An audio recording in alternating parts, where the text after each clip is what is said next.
I think we're live. Hi, everybody. And we are live in a couple of places today. I think we're live on Facebook in a couple of different places and maybe even on YouTube. Welcome in, everybody.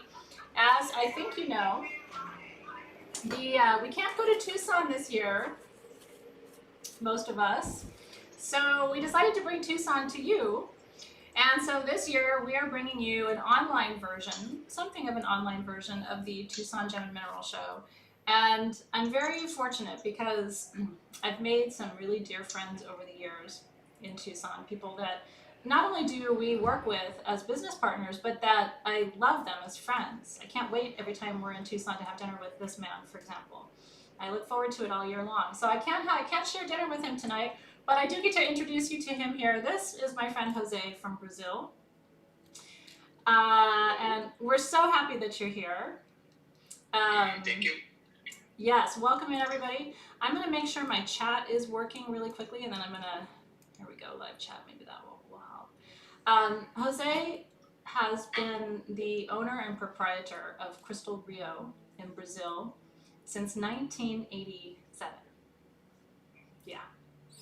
And so I don't think there's anything about minerals in Brazil that Jose does not know. But he's a fascinating man because he's also a medical doctor, and he may choose to tell you a little bit about his life before moving into the gem and mineral world tonight. But he's so much fun and such a pleasure to have. So I want to thank you, Jose, for joining me this afternoon. Thank you, Athena. It's a pleasure, and I miss you, and I'm hoping next year will be the year for us to be together again. Oh, sure. Hope so too. Yeah, for sure. I want to let Claire and Dave know that I don't have any chat. And I was hoping to have some chat so people could ask questions.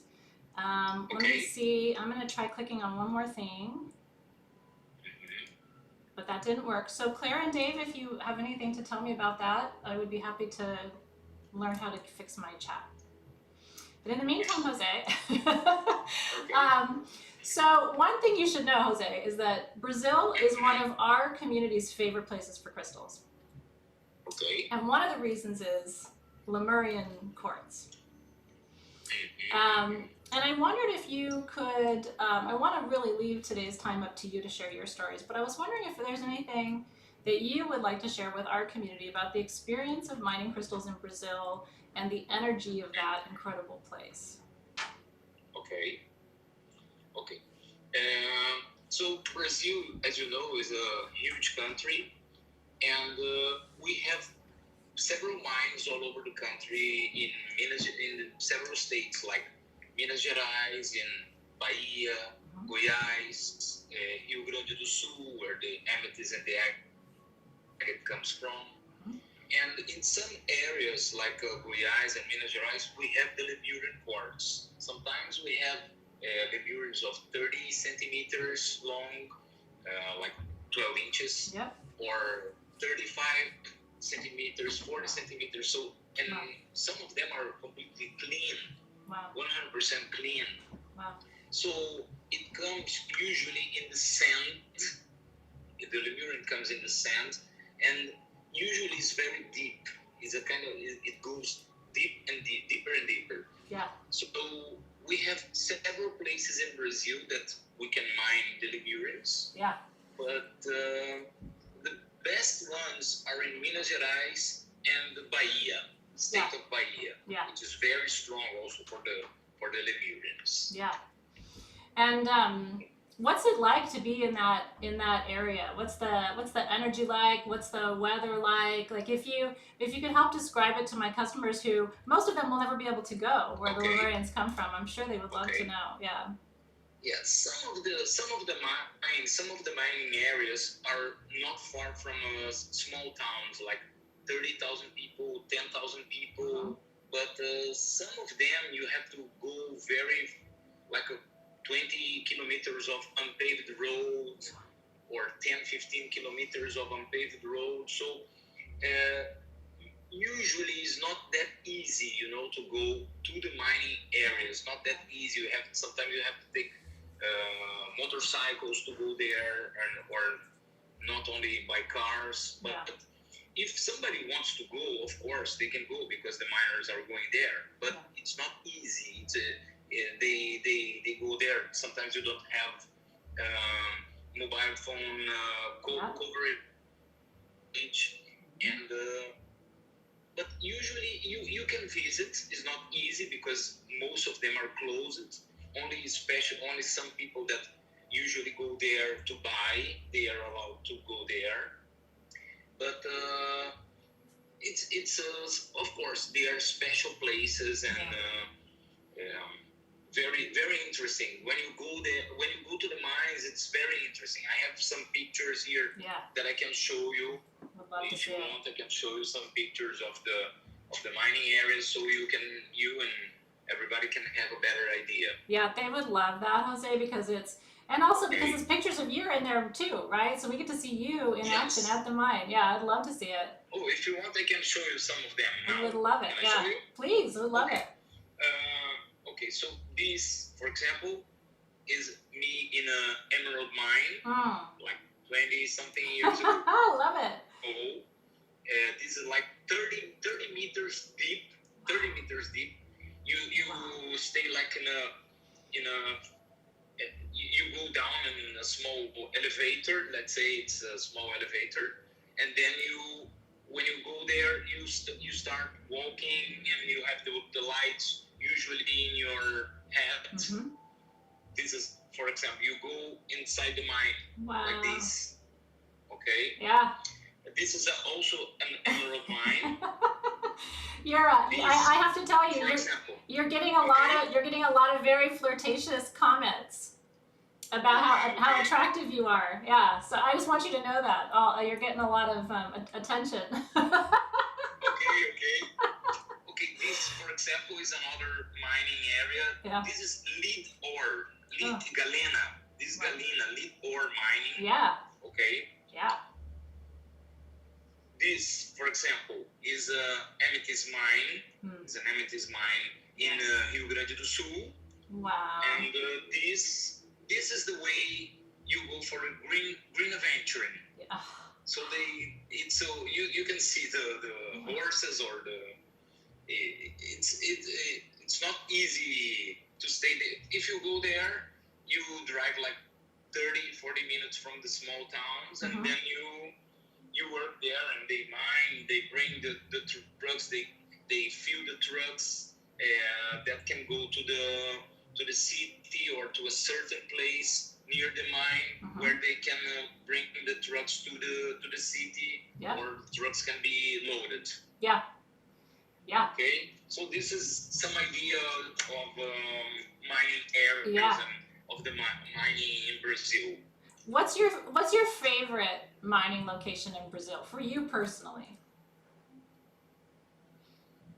Okay, it's all the mines are interesting. Most of them are interesting, but I would say the most interesting one is the Rutilated quartz in Bahia. Ooh. Why is that? Yeah. Because it's a sand area. You go like 5 to 6 meters deep, or 10 meters deep, or 15 meters deep. Yep. And then in one side of the wall you don't have almost anything, and in the other side you have really nice rutile that you can see. It's not so difficult that you can see the quality of the material. Yeah. And so that way you get the right vein of the material that you need to mine. For rutilated quartz, for example. And the emerald is more difficult because the emerald you have to take the sand, wash, and then you get the small, nice pieces. So you don't see. Usually you don't see, but if you know how to mine, you go there and you can find a small, very nice material that you can mine. Yeah. Okay? Yeah. I bet the rutile is incredible to see it, because sometimes you can touch it on the outside of the quartz, right? You can even feel the rutile outside of the quartz. Yeah. Oh yes. You don't see, but the rutile you can see.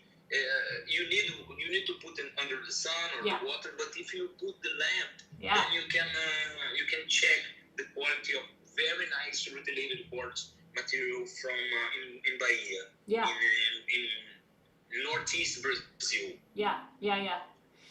One of the questions they're asking is, what is your personal favorite crystal? So that's your favorite mine. Is rutilated quartz also your favorite crystal?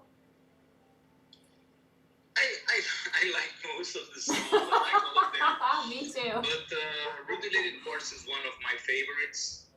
I also like very much one stone that is not Brazilian is rhodochrosite. Yeah. From Argentina. I really love it. Yeah. I work with this stone since 1987. I've been in Argentina several times to buy rhodochrosite, and so those two are some of my favorites. Yeah, for sure. I love that. Someone was asking, is it really hot inside the mine? When you go down there, what's the temperature like? No, usually not. Okay. For example, the amethyst mine, if you go in the amethyst mine, usually the temperature is around I think 19 to 20 Celsius. I don't know exactly how much it is in Fahrenheit, but it's 19 Celsius. Yeah. In the rutilated quartz mine, it's like a 24 to 25 degrees Celsius, and it really depends on the area, on the place of the country that it is. If it's more to the south, it's a little better, but in some places like in Bahia, for the green aventuring, for example, the sun is very hot, but it's very windy. It's a very windy area. They even put some aeolic towers. Yeah. And it's very windy over there, so it's not so hot usually. Yeah. Oh, that's nice. Yeah, some of the places it's so difficult. One of the other guests who's coming this week is going to be talking about the mines in Madagascar, and how you can't spend much time in there because, yeah, you lose air. Yeah, it's interesting, right? Different parts of the world. So one of my questions for you, you've been doing this for a long time, and you're really one of the best at what you do. So what's next for you? What's inspiring you right now? What are you thinking about or creating? During last year, during COVID-19, we had to change a little bit our business because people were not traveling, the customers were not coming to Brazil. So we decided to go a little more online for like Instagram and other kinds of ways to sell. And we got some different countries, like we weren't selling before, like Singapore, New Zealand, United Kingdom, Indonesia, Malaysia, places that we never reached before to sell Brazilian crystals, because usually, the best customers are in United States, in Europe, in United Kingdom, Germany.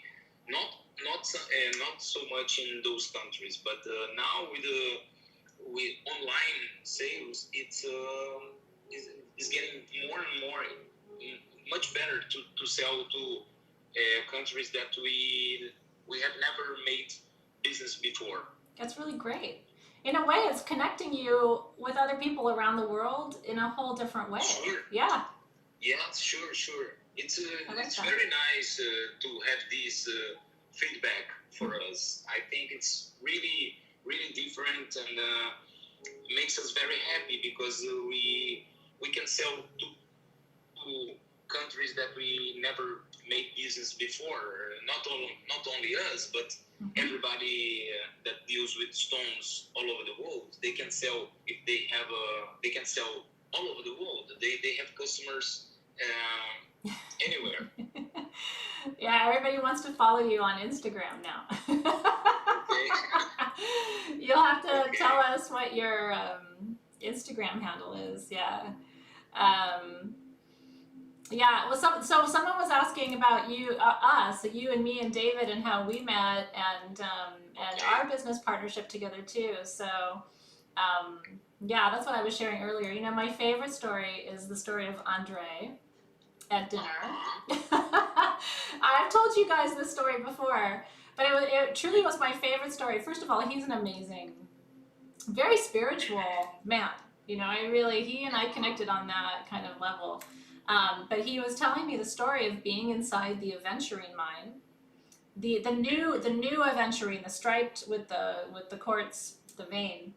And he said, you know, as you walk through the mine, you can see the stripe of green and the stripe of white and stripe of green. And he said it's like you're in a whole different world.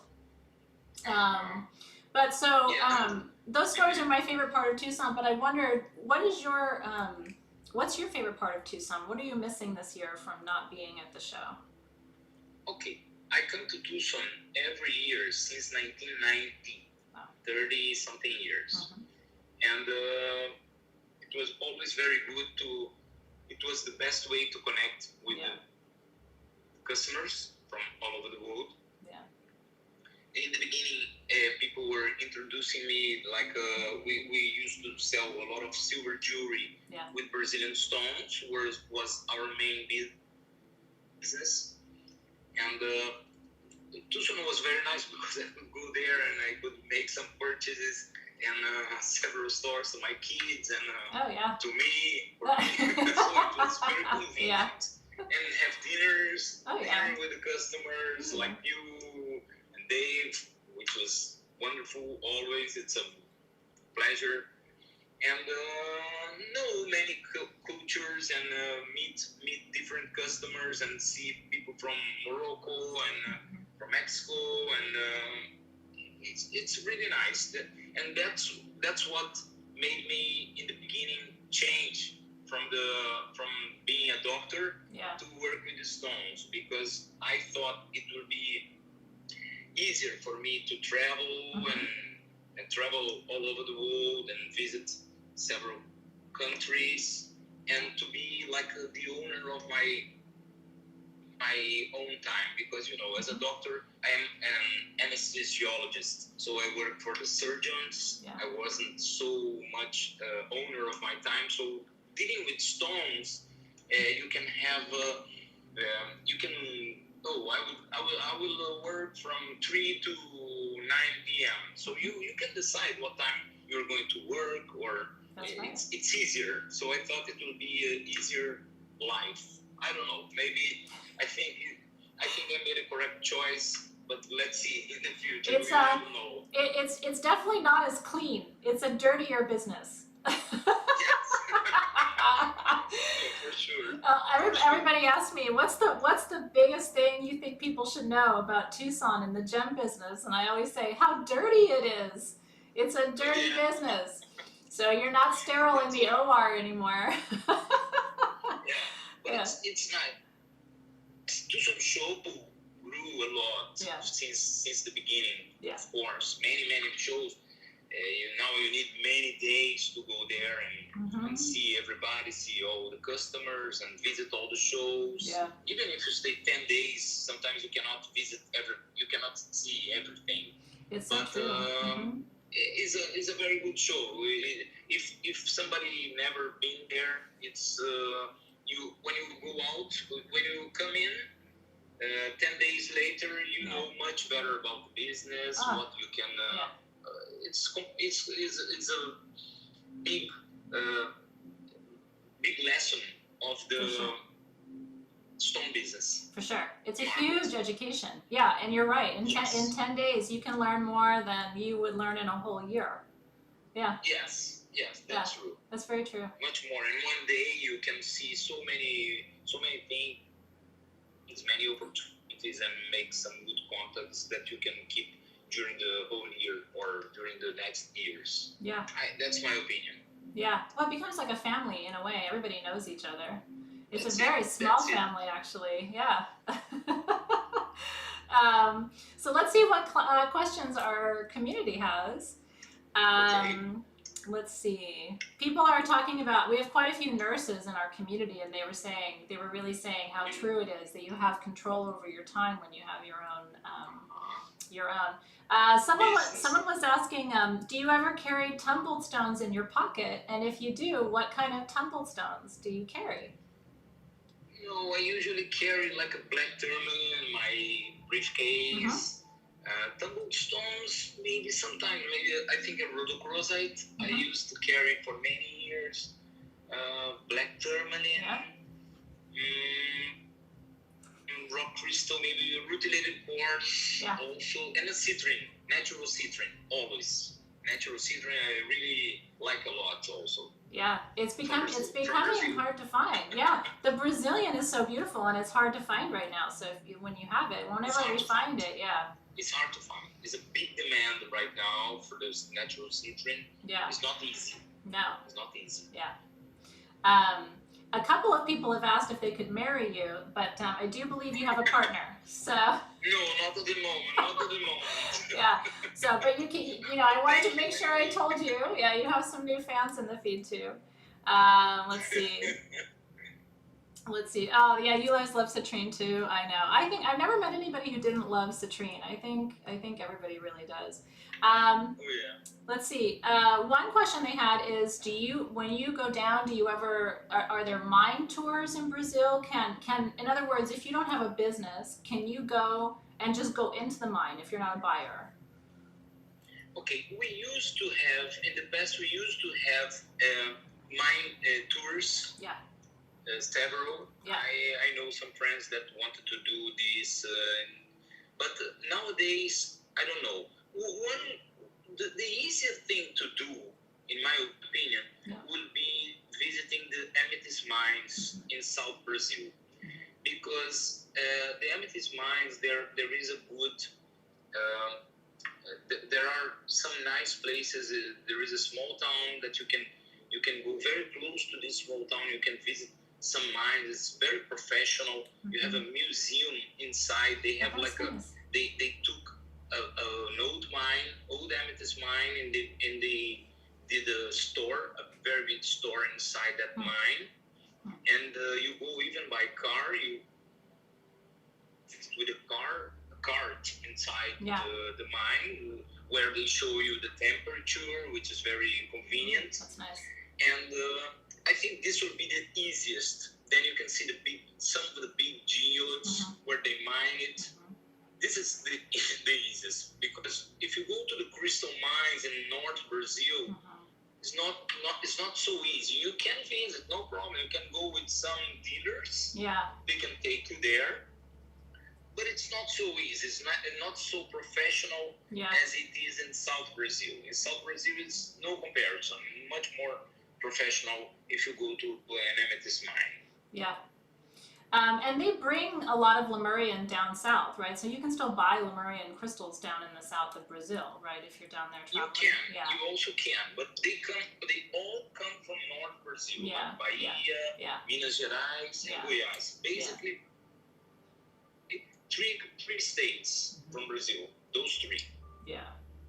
And most of I would say like 90% it comes from these areas, these three areas. Yeah. They have a lot of questions about Lemurians. Do you think that Lemurians will be mined out at some point? Do you think we'll run out of Lemurians, or is there enough still?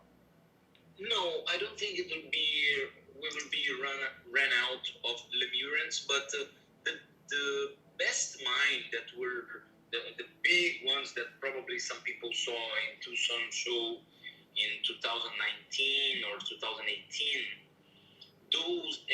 for this mine is much slower, the production, much slower.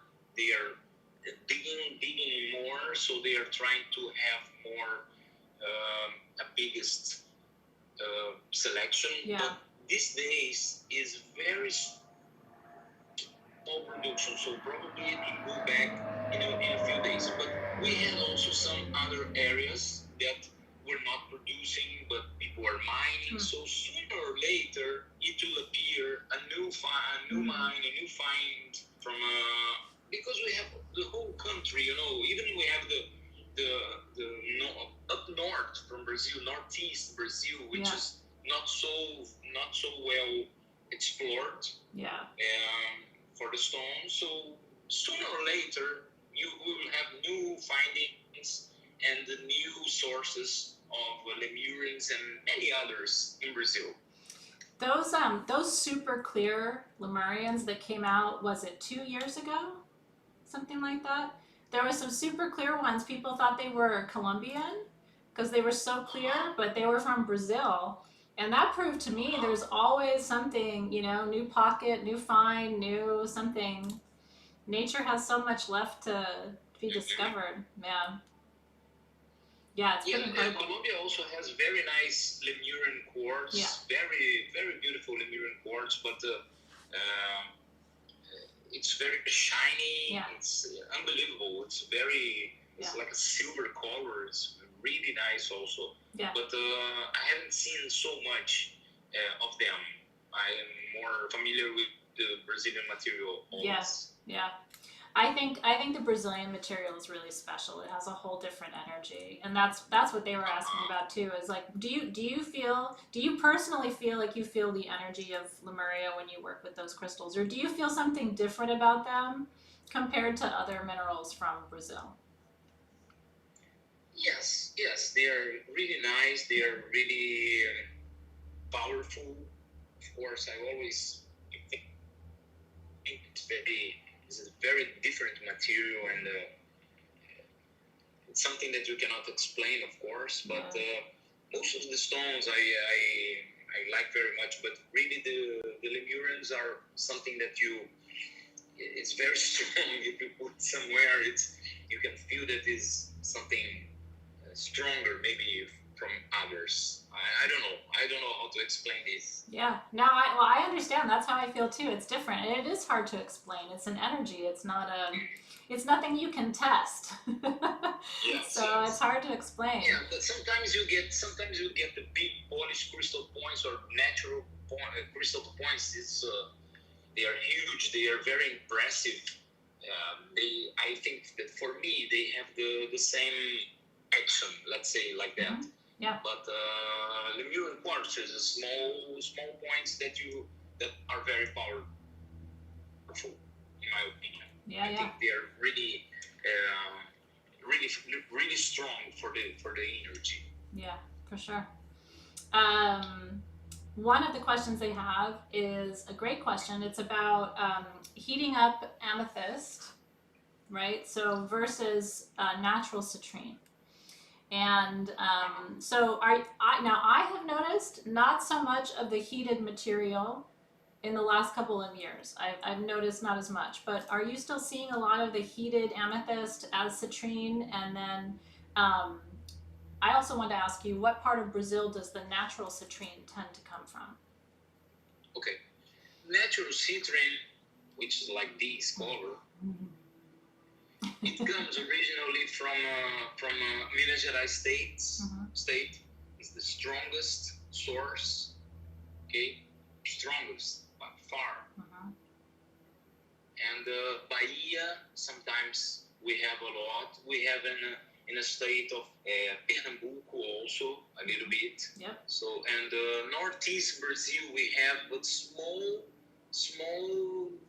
production. In Minas Gerais is the biggest production by far. Yeah. And it's getting harder because the demand is very big. Yeah. Actually, I cannot say that the production is small. Mm-hmm. I have to say that the demand is very big. Yeah. For the natural citrine. This is the thing. But the heated citrine always comes from South Brazil, mm-hmm. So it's easy for you to make the difference. Is totally different material. It's darker. It's not. No, that's helpful. So most of the heated material comes from the south, and most of the natural material comes from the north. That's interesting. Yeah.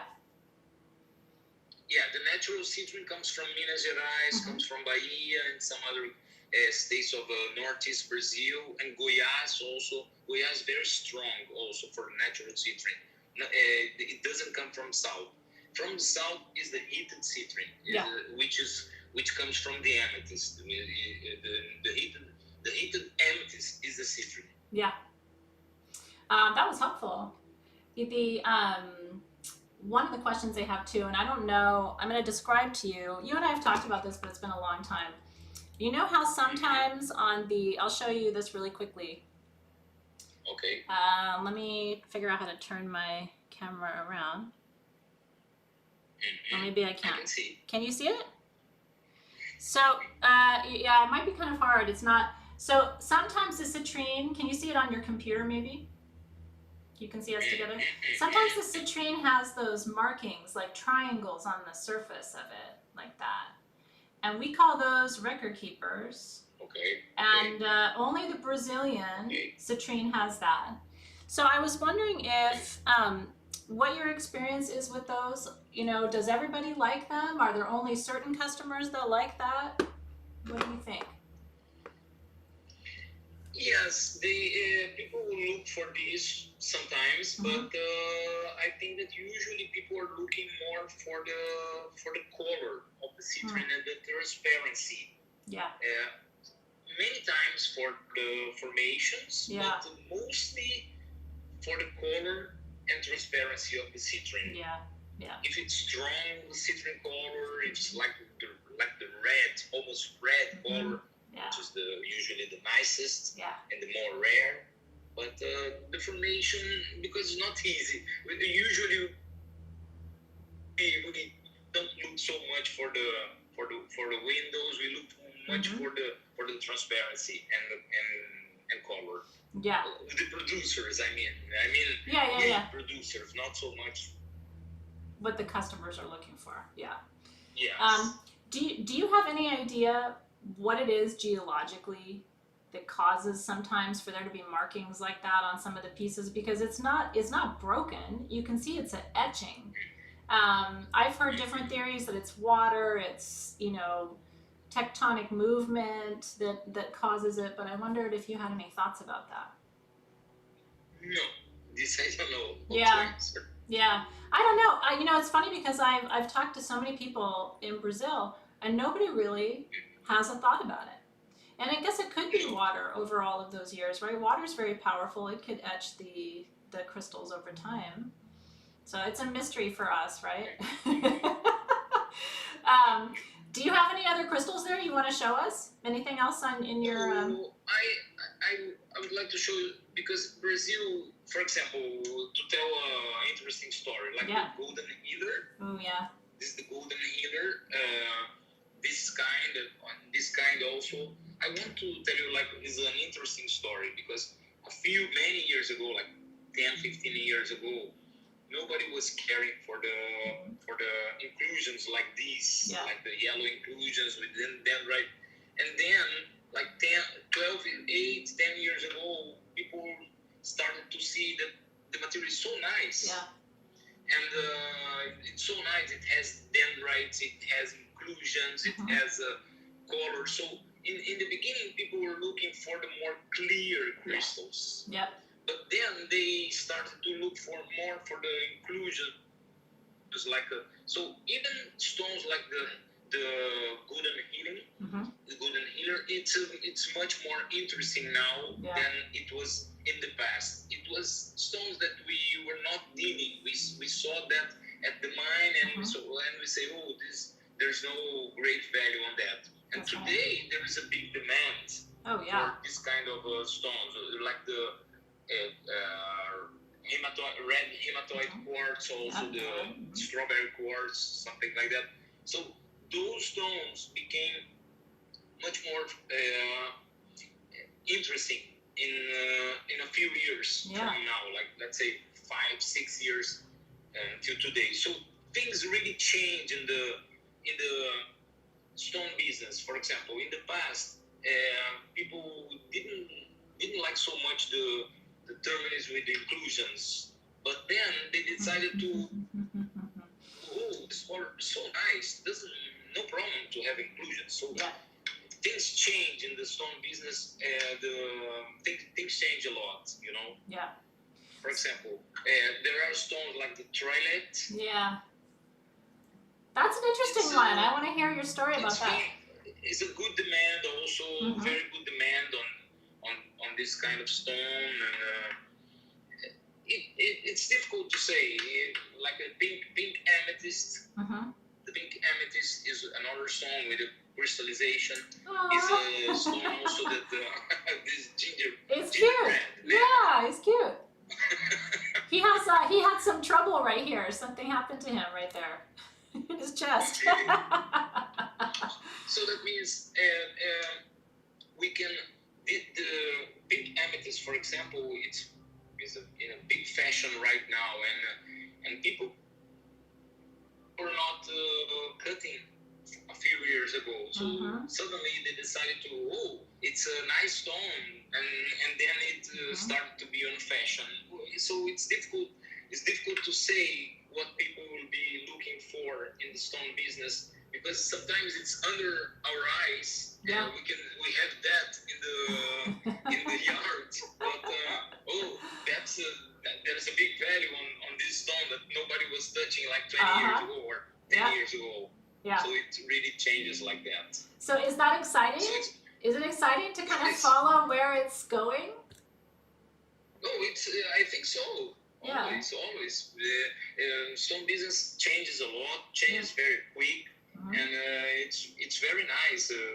I think it's that now it's much more young people are looking for this. Yeah. It's like people since 18, 20, 25, 23 years old is very interested. The people are really like the stones, and I think this is very good because it will be it's new people for the stone business. I think that's great. I think that's great for the business, for the stone business. Yeah, because not only people that are like that are in the business for 30 years like that's that. Right. People that is just starting and can see a way to make a lot of money with that. Well, selling and making new collections. Right. Yesterday I was in a small town near Rio. I met one guy, 12 years old. He has a big stone collection, and he was asking me several things. So I was impressed because it's really something that is young people are getting more and more interested. Yeah. In that, which is very good. I think it's good too, and they're excited about it, you know. And eventually, you and I are gonna retire. We're gonna live on the beach somewhere and not work very hard anymore, right? So it'll be nice for a next generation to come and that's it. Do the hard work. Yeah. Let me see if you guys have any other questions for Jose. I'm so glad you've been enjoying it. They've been having such a fun time. Amanda wants to know. Here's an interesting question too. Amanda wanted to know if there are what you think are the top 3 stones people should collect from Brazil. Top 3. If they're new. If they are new. New stones, I would say the pink amethyst. The new stones, not so new, is the cacoxite, which is the Super 7. It's not so new. And always a rock crystal or natural citrine. Brazil has so many stones. I know. And so many different stones with colorful. I think that 3 stones would be not enough. I think we should have more variety. Let's say 10 stones, okay? Yeah, we can do 10. Do you like celestial quartz? It's one of my favorites. Yes. Yeah. Yes, celestial quartz I like a lot. The ones with some of them with water inside, water bubbles, which is very rare. It's really nice with the bubbles.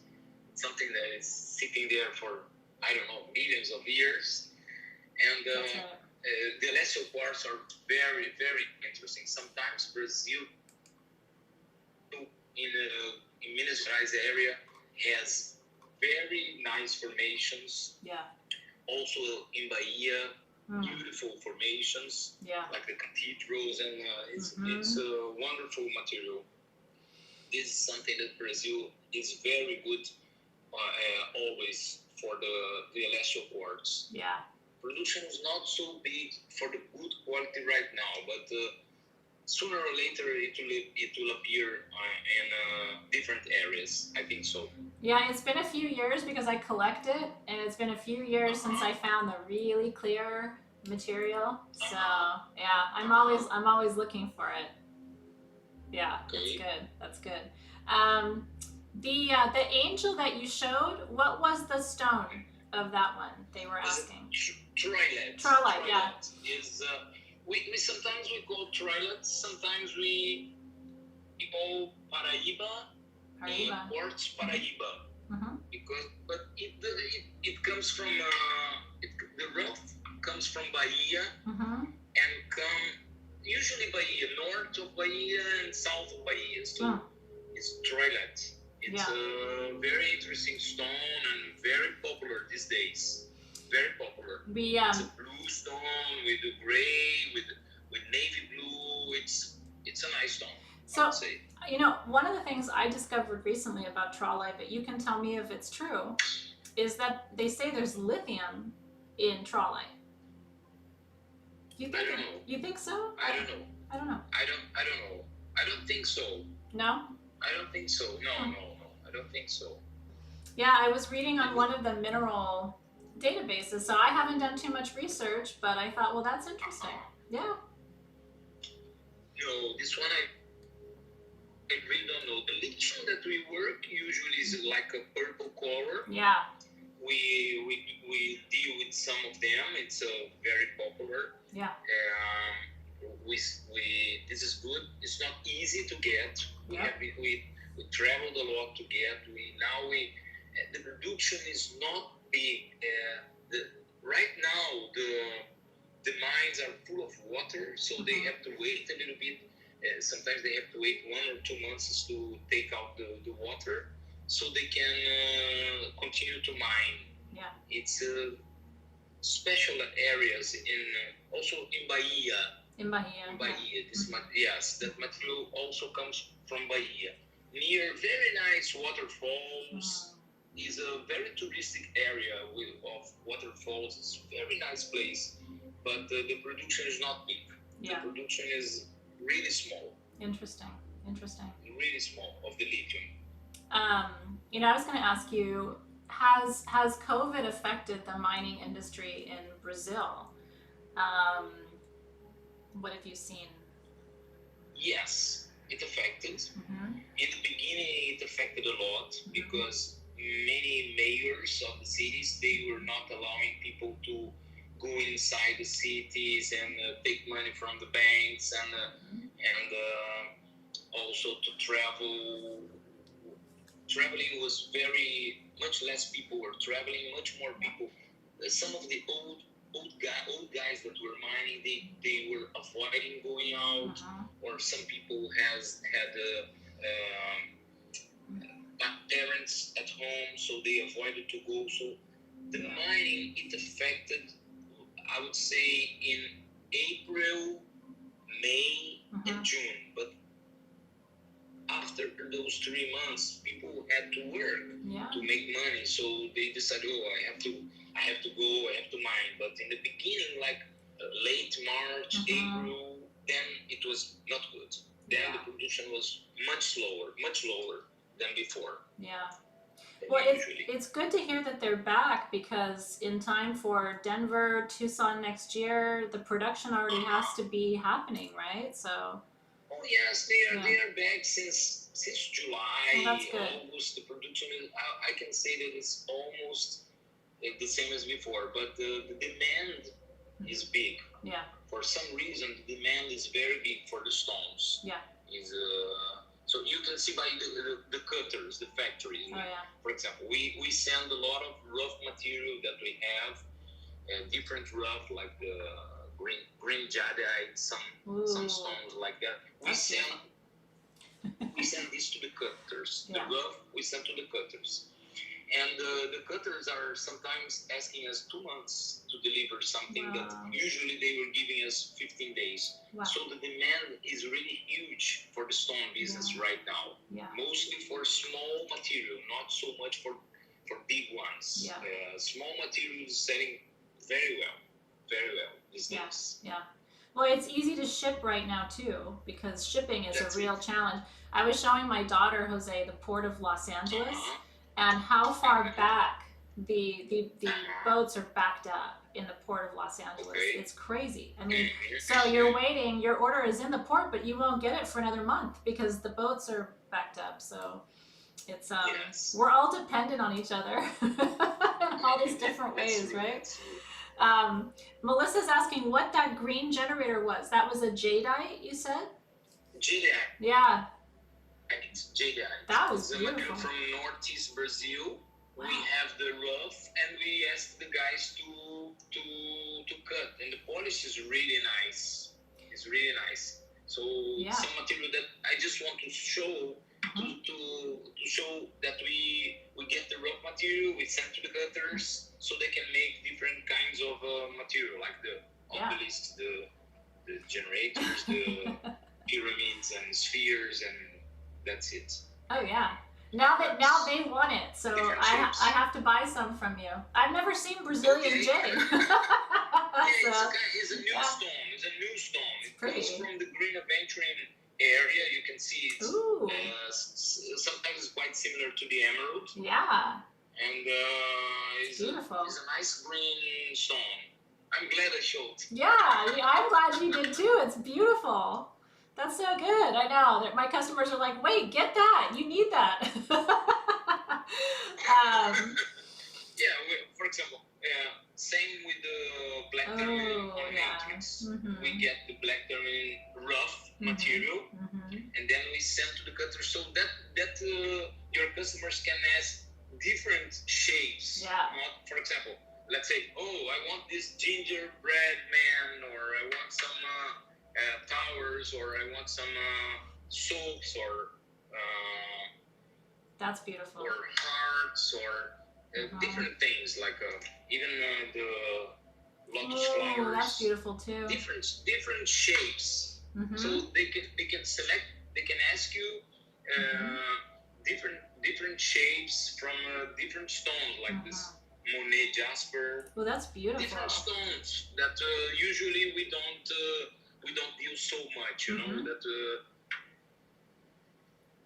Some people that we don't cut that much. Yeah. This material. It's so special. Brazil has many different ones. Yeah, no, it's so special, and that Monet jasper is beautiful too. I like that color. It's a very unique color. It's nice. Mm-hmm. Has a big variation and some crystallization. I thought maybe it was bumblebee jasper, but then I realized it's too uniform and too light for bumblebee. So it's really beautiful stuff. Yeah, I love that. Isn't that gorgeous? I know. Yeah. And now they all want the gingerbread man. I know, I like the gingerbread man too. Well, but you know what? If you don't have a partner, he could be your stone partner. You know, he could be your dream man, right? I think that's good. So one more question for you, Jose, before I let you go. And I want to tell you, I've enjoyed this with you so much. I hope that you've enjoyed it too. And it was so good to see you today. Yeah, very much. Very much. I'm so grateful to you. So the question is, if you could visit any mine in the world, where would you go? It's a great question, Cecilia. If I could visit any mine, I would go to a diamond mine. Diamond area. Would you go in Australia, or where would you go? I can South Africa or someplace in Africa. I think it would be very, very interesting because the big diamond mines, and because it comes from several ways, but it will be. I think it will be more interesting. For example, the emerald mine, like I told you, I have been visiting for several years. It's deep. Yeah. And you cannot see so much the emerald. You have to take the sand with the material, then you wash, so it's not so nice to see. Yeah. But the amethyst mine also it's very interesting. How it's like a peanut inside a chocolate, for example. Yeah. You take out the chocolate, and then you have the peanuts, which is the geode. Yeah. So that's it. I think it will be, in my opinion, will be a diamond mine. Yeah. The most interesting for me to go. Yeah. Well, it's so different from what you're doing now, so that would probably be fun Yes, because it's that's so it. different. That's Yeah. why. Yeah. Yeah. And I've heard that mining in Africa is very different than mining anywhere else. I think so too. Yeah. I've never been. I never visited the mine in Africa, but I think it's. You will have another interview with one guy from Madagascar. I think he can tell you even more about this. I'm not familiar. Yeah, I'm talking to two people who have been to mines in Africa, so it'll be an interesting conversation to hear what they have to say about it too. Yeah. Well, Okay. so I want to thank you. I want to send all my best to your family too. My pleasure. We appreciate you so much. I want to thank all of our audience for being here too. Thank you for coming and supporting us. There are almost 700 people live with us right now, so we hope you really enjoyed it. Hey Jose, what's your Instagram? What's your handle? My personal Instagram. Well, which one do you want them to follow? It's up to I don't you. know if I should say. What's Crystal Rio? What's Crystal Rio? My personal Instagram is from the company. My personal Instagram is JHZIBEN. JHZiben. JH My personal one. Okay, so you're gonna get a bunch of friends now, and then what's the right Instagram for Crystal Rio? Do you know? The right Instagram for Crystal Rio. Oh, Crystal Rio is Crystal Rio _export. Crystal Rio Okay, Crystal Rio _export. I'm not typing, but you guys got that right. I trust you. You're very good at writing your things down. So we'll look forward to keeping in touch with you, Jose. Thank you so much. Very good, Athena. Thank you very much for inviting me for this. It was really nice for me also to participate. I'm so glad. I'm so glad. Well, we'll see you soon. Mwah. Take good care. Okay, see you Thank soon. you. Bye-bye. Bye.